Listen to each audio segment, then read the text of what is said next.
Hello, thank you for stopping by. I'm going to read the story Night Before Christmas.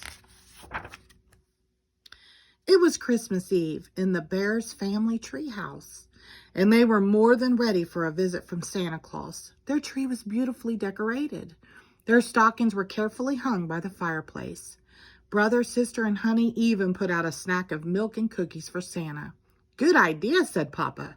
Sliding down chimneys is hard work. Old St. Nicholas will be hungry. St. Nicholas, said Brother. Who's he? That's an old name for Santa Claus, exclaimed Mama. Or he was just called St. Nick. St. Nick, repeated Sister. That's cute. There's a famous old poem about him, said Papa, getting a dusty book down from the shelf. Let's read it together. Actually, said Brother, we're planning to watch the Nutty Bears meet Santa Claus on TV. It's our Christmas Eve tradition. Mama didn't think that the Nutty Bears were very Christmassy. All they did was hit one another over the head.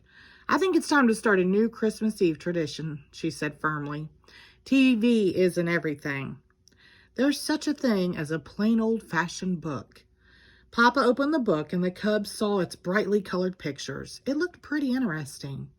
Go ahead and read it, Papa, said Sister. So Papa began to read A Visit from St. Nicholas.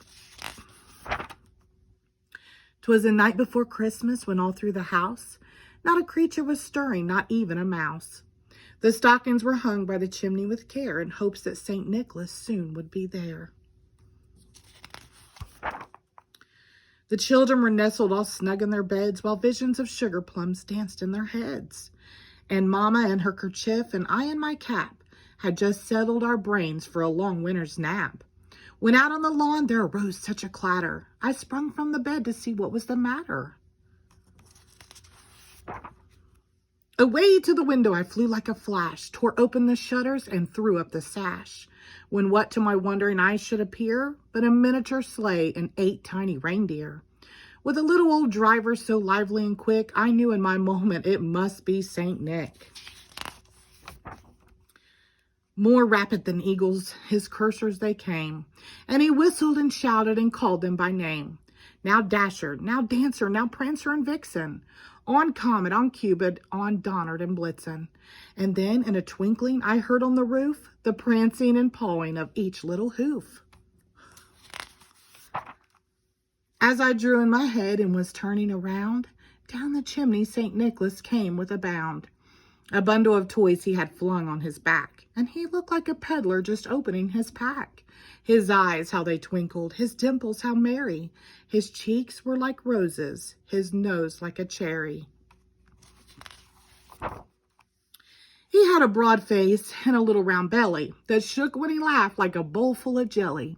He spoke not a word, but went straight to his work and filled all the stockings, and then turned with a jerk. And laying his finger aside of his nose and giving a nod up the chimney, he rose.